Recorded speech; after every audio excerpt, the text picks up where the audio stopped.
Hi everyone, so today is going to be another video in my testing throwback series. So if you're not familiar, this series is where I test older palettes that may have been around for a little while and I still want to try out because I have a really long wish list of palettes that I'm still super interested in that may have come out a while ago.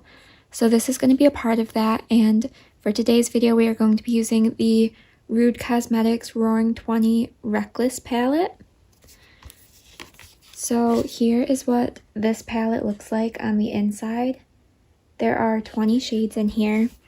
So I'm just going to do a simple look today, probably pretty fast, but I just want to play around with this palette a little more and test it out for you guys today. So starting with this shade right here, this is called Swanky.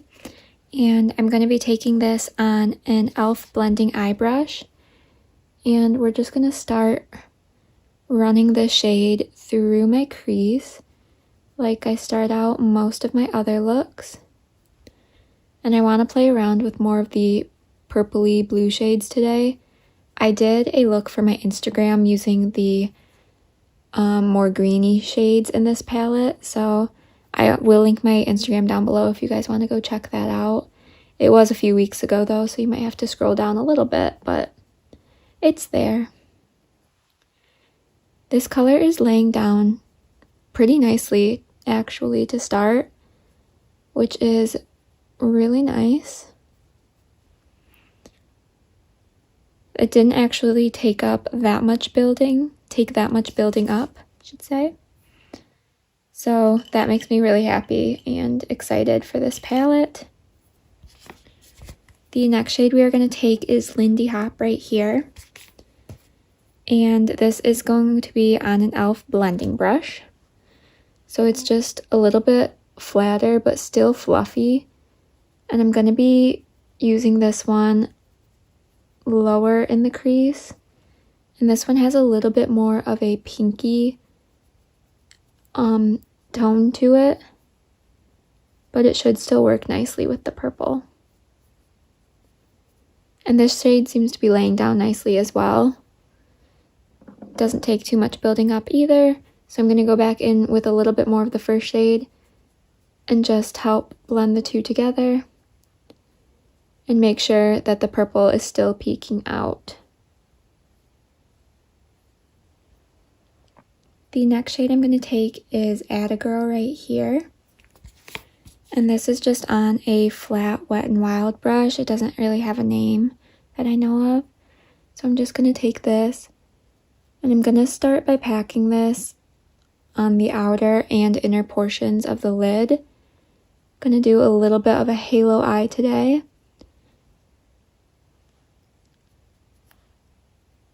And this shade does seem to be laying down pretty nicely. This is a completely dry brush, so pretty happy with how this pigmentation is laying down.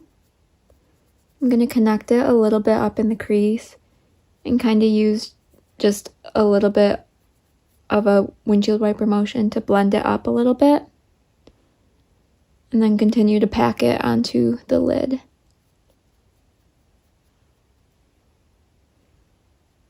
And then just leave the center open for another shade. But first I'm going to go back in with the crease shades and just kind of help blend the shade out into the crease a little bit, just so we get a pretty seamless look. And then with the first shade, just to make sure everything is nice and blended. And I am just going to pack a little bit more onto the lid.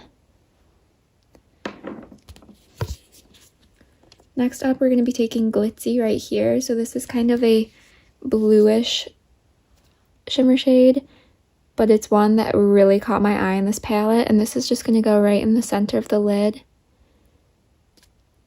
That is so pretty. That is, oh my gosh, probably one of my favorite shades in this palette. That looks so pretty.